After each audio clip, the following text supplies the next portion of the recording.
Just when Alabama fans thought all was fine and the bleeding had stopped, the NFL decided to come calling and drop a bombshell in Tuscaloosa. Ryan Grubb, the esteemed offensive coordinator that joined forces with Kalen DeBoer to create one of the most dynamic passing attacks at Fresno State and later Washington, will not be running the show in Bryant-Denny Stadium next season. Instead, he's sticking around in the Emerald City and joining forces with Mike Macdonald as the new offensive coordinator for the Seattle Seahawks. For some Alabama fans, this is the worst news possible. Why does bad things continue to happen to a team that just lost its head coach?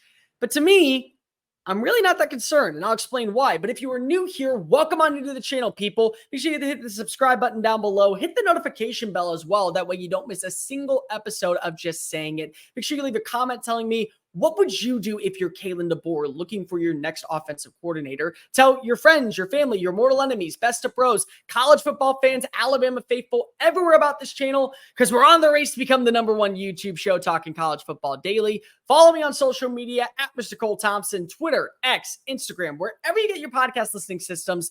That way, conversations surrounding our favorite sport never have to stop flowing. So, Ryan Grubb is now not going to be the offensive coordinator at Alabama.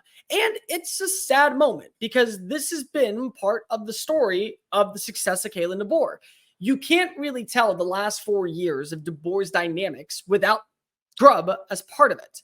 And you have to realize that Alabama really wanted Grubb. No, I'm serious. Alabama wanted Grubb well before they wanted Kalen DeBoer. Last offseason, after you lose Bill O'Brien to the NFL to become the next OC for New England, the first phone call made was to Seattle. Nick Saban actually phoned in a conversation to see if there was any kind of recollection that maybe a guy like Grubb would leave DeBoer's side and come down to Tuscaloosa and eventually become a head coach in waiting or maybe an offensive coordinator at the NFL level. And he said no. But remember, before Alabama wanted Kalen DeBoer, they really wanted Ryan Grubb. So it's a sad moment because of everybody knows what this offense can be, especially underneath his play calling. And now he's going to go stay in Seattle. It makes sense. It does make sense from the standpoint of you look right now at what is life in college football with the nonstop recruiting, with NIL funds, with the transfer portal, having to re-recruit your own players. There's a reason why it takes a very special person to be able to run the shindig year in and year out. And at the same time, if you're very comfortable in a place that you love, a place like Seattle, a place that your family has fallen in love with, a place that they're connected with, and more importantly, they don't feel like that they want to move, and there's an opportunity to stay home for more money at a higher level, you take it. It's not shocking that Ryan Grubb is staying in Seattle. If he were to go to the NFL and be the next OC for Washington or Las Vegas or potentially Atlanta, well, then you have some conversations. But when the home and the heart reside, and you're already there, why go ahead and shake things up? You don't want to be happier than happy. Sometimes the grass is not always greener on the other side.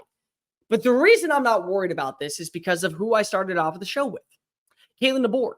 This is his offense. This is his play calling. This is his dynamics. These are his architecture findings. This is him laying down the foundation. And Grubb was certainly a factor in that.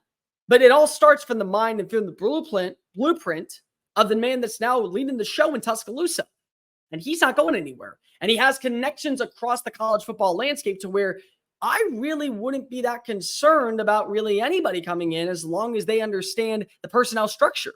So there's names that are going to be floated out there right now. And the first one absolutely is going to be Kirby Moore. He has experience in the SEC. Last season, he was the main factor that led Missouri to an 11-win season. You saw Brady Kirk flourish in his offense, an offense that designed initially by Kalen DeBoer. You also saw the great rushing attack from Cody Schrader, the great rushing attack that's coming in Marcus Carroll, two elite wide receivers and a good complementary pair in Luther Burden, the Fred Biletnikoff Award favorite, and Theo Weiss Jr., who is probably the best Robin to any Batman in the SEC. And you also know that there's stability and continuity. This was an offense that scored over 30 points on average last season. They were able to take down Ohio State. They took down Kansas State. They were good on all levels. You could bring him in and he already understands everything because if he worked with Kalen DeBoer at Fresno State as the wide receivers coach. And he also has an understanding of what you have in terms of recruiting hotbeds. But if you don't want to go that pathway, you can go promote internally with like a Nick Sheridan who's been around DeBoer for years on end. And that would make sense because of you want to have as much construct as possible. Or if you're Kalen DeBoer, you just call the plays. Why not? It's really interesting to see how a coach who is going into his first year in the SEC is going to be able to handle the rocky ridges that is this conference. Nobody knows what it's going to take to win at Alabama until you actually see what it takes to win at Alabama. What worked for Nick Saban won't work for everybody. And so with that in mind, sometimes it's all about setting the tone. Here's the best part. Say it doesn't work. Say next season you watch as Kalen DeBoer struggles to find an identity, or more importantly, struggles to find consistency because of his mind is set on other things. What do I do with my defense on third down? What about special teams? What about recruiting? Who are some players in the transfer portal eventually I'm going to have to look for? Recruiting right now is, with early signing period, really big. And they end up going 9-3, and they average around 29 to 31 points per game, but they really want to average about 38 points per game. Well, a year later, as long as you say the offensive construction and the offensive consistency has to stay, you can bring in whoever you want. It doesn't matter if you promote Nick Sheridan from within. You could go bring in Kirby Moore if he has another successful year. He's going to cost you a pretty penny, but it's Alabama, people. They can afford whatever they see fit as long as it ends with a national title attached to their name and another statue added alongside outside Brendan Stadium. That's all it is. So a guy like DeBoer, still the architect, still saying these are the personnel structures we're going to run. These are the play concepts we're going to have. These are the audibles we're going to play. These are the infrastructures that we're implementing. Everything that you have can still be there because of who is in command. It's his offense. Anybody who knows his offense knows he's in charge. And more importantly, what would you rather have?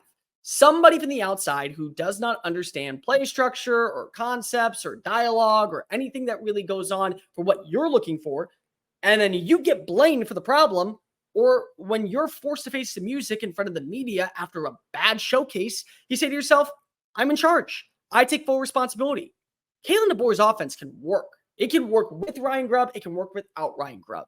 The question is, can somebody coming in meet the same standard that Grubb was meeting every single day? Can someone coming in meet the same criteria that made DeBoer pretty relaxed, being able to work everything on the outside, be the CEO approach?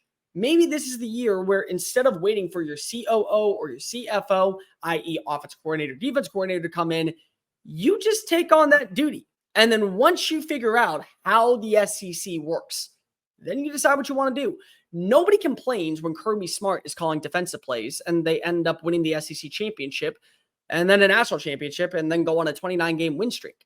Nobody complains at Lane Kiffin for being the offensive guru and the architect when Ole Miss gets to 11 wins. And yes, there are going to be some challenges, which is why you see more coaches go to the CEO approach, but that doesn't mean that you can't be successful. You can do it until you can't. A perfect example of this is Eli Drinkowitz. Drinkowitz was on the hot seat. Drink did not know if he was going to be back in 2024 after back-to-back lackluster seasons in Columbia. And instead, he goes out and he hires Kirby Moore. And Moore now is the reason why he gets a contract extension. It's the reason why Missouri is viewed as a sleeping giant in the SEC. And it's a reason why there's expectations to get to 10-2. He gave it the play calling. You realized what wasn't working needed to be fixed. You solved the problem and you found a solution. The same thing can be done for a guy like Kalen DeBoer. In year one, everything is about setting the tone. A new era of college football, a new era for Alabama. 17 years of Nick Saban has to be still implemented, but also a little altered. You don't want to follow the exact same blueprint as someone else in front of you. So DeBoer, he knows what is working best. And what works best for him is certainly being the one to call the plays. I will not be shocked if Alabama names Nick Sheridan the OC and simply they say, we're splitting play call duties. I'm actually, at the end of the day, going to be the one to call the shots. And if that ends up working, Alabama makes it to the college football playoff, well, then you know that you have your right answer. And if it doesn't work, well, Kalen DeBoer has an answer. I got to hire an OC. Make sure you hit the subscribe button down below. Leave a comment telling me, do you think Kalen DeBoer should be the play caller in 2024 for the Crimson Tide? What will be the record for Alabama moving forward? Make sure that you follow me on social media at Mr. Cole Thompson, and we'll see you next time.